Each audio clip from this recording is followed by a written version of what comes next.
Hello ವೀಕ್ಷಕರೇ, ನಮಸ್ಕಾರ. ಇದು ನಿಮ್ಮ ಸಿದ್ದಿ ಫುಡ್ಡೀಸ್ಗೆ ಸ್ವಾಗತ ಸುಸ್ವಾಗತ. ಇವತ್ತು ನಾವು ಈಸಿಯಾಗಿ ಪಡ್ಡನ್ನು ಹೇಗೆ ಮಾಡೋದಂತ ನೋಡ್ಕೊಳ್ಳೋಣ. ಮೊದಲಿಗೆ ಪಡ್ಡಿಗೆ ಬೇಕಾಗಿರುವಂತಹ ಇಂಗ್ರೀಡಿಯೆಂಟ್ಸ್ ಅಂದರೆ ಹಿಟ್ಟು. ಈ ಹಿಟ್ಟನ್ನು ಹೇಗೆ ತಯಾರು ಮಾಡ್ಕೊಬೇಕಂತ ಅಂದರೆ 1 ಕಪ್ ಉದ್ದಿನಬೇಳೆಗೆ 3 ಕಪ್ ಅಕ್ಕಿ, 1/4 ಕಪ್ ಕಡಲೆಬೇಳೆ ಹಾಗೂ 1 ಸ್ಪೂನ್ ಅಷ್ಟು ಮೆಂತ್ಯ ಕಾಳನ್ನು ನಾವು ನೆನೆಸಿಟ್ಕೊಬೇಕು. ಮಾರ್ನಿಂಗ್ ನೆನೆಸಿಟ್ಕೊಂಡು ನೈಟ್ಗೆ ರುಬ್ಬಿಟ್ಕೊಬೇಕು. ಬೆಳಿಗ್ಗೆ ನಾವು ಯೂಸ್ ಮಾಡ್ಕೊಬೋದು. ಒಂದು ಮೀಡಿಯಮ್ ಸೈಜ್ ಈರುಳ್ಳಿ, ಕೊತ್ತಂಬರಿ, ಕರಿಬೇವು, ಇನ್ನು ಎರಡಷ್ಟು ಮಿರ್ಚಿ, ಗ್ರೀನ್ ಮಿರ್ಚಿ, ಇನ್ನು ಸಬ್ಬಕ್ಕಿ ಸೊಪ್ಪು, ಇವಿಷ್ಟು ಸಣ್ಣ ಸಣ್ಣದಾಗಿ ಹೆಚ್ಚಿಟ್ಕೋಬೇಕು. ಓಕೆ. ನಂತರ ರುಚಿಗೆ ತಕ್ಕಷ್ಟು ಉಪ್ಪು. ಇವೆಲ್ಲವನ್ನು ನಾವು ಈ ಥರ ಮಿಕ್ಸ್ ಮಾಡಬೇಕು.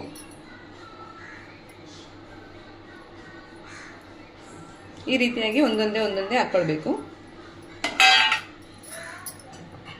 ಈಗ 1 ಸ್ಪೂನ್ ತಗೊಂಡು ಈ ಥರ ಮಿಕ್ಸ್ ಮಾಡ್ಕೊಳ್ಬೇಕು ನೀಟಾಗಿ.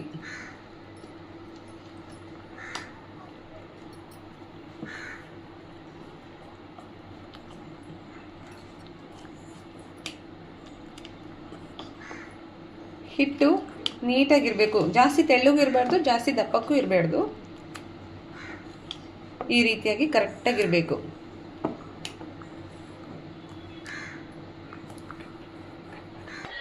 ಈಗ ಸ್ಟವ್ ಈ ರೀತಿ ಆನ್ ಮಾಡಿಬಿಟ್ಟು ಪಡ್ಡಿನ ತವ ಇಡಬೇಕು. ಇದನ್ನು ಸ್ವಲ್ಪ ಹೊತ್ತು ಹೀಟಾಗಕ್ಕೆ ಬಿಡಬೇಕು. ನಂತರ ಆಯಿಲ್ ಸ್ವಲ್ಪನೇ ಆಯಿಲ್ ಹಾಕ್ಕೋಬೇಕು. ಈ ರೀತಿಯಾಗಿ ಜಾಸ್ತಿ ಹಾಕ್ಕೊಳ್ಳೋ ನೆಸೆಸರಿ ಇರೋದಿಲ್ಲ. ನಮ್ಗೆ ಎಷ್ಟು ಬೇಕೋ ಅಷ್ಟು ಹಾಕ್ಕೋಬೋದು. ಜಾಸ್ತಿ ಹಾಕ್ಕೊಂಡ್ರೆ ಆಯಿಲ್ ಆಗಿರುತ್ತೆ. ಇದು ಇವಾಗ ಆಲ್ರೆಡಿ ಕಾದಿದೆ. ಈ ರೀತಿ ಸ್ವಲ್ಪ ಹಾಕ್ಕೋಬೇಕು.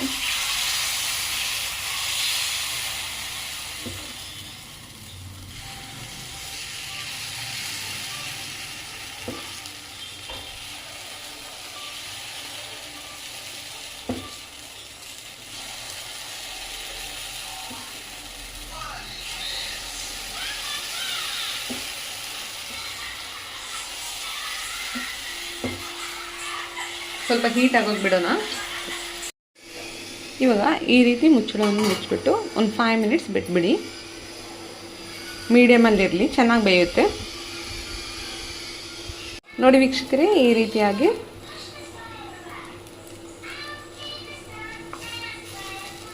ರಿವರ್ಸಲ್ ಮಾಡಬೇಕು.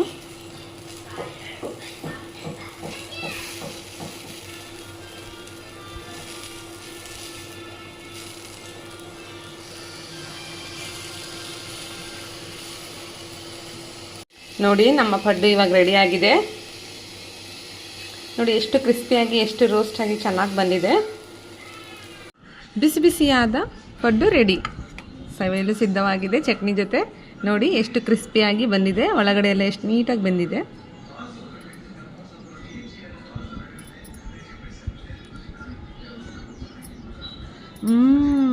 ಸೂಪರ್. ತುಂಬ ಚೆನ್ನಾಗಿದೆ ವೀಕ್ಷಕರೇ. ಖಂಡಿತವಾಗಿಯೂ ನೀವು ಟ್ರೈ ಮಾಡಿ, ತುಂಬ ಚೆನ್ನಾಗಿ ಬರುತ್ತೆ. ಧನ್ಯವಾದ.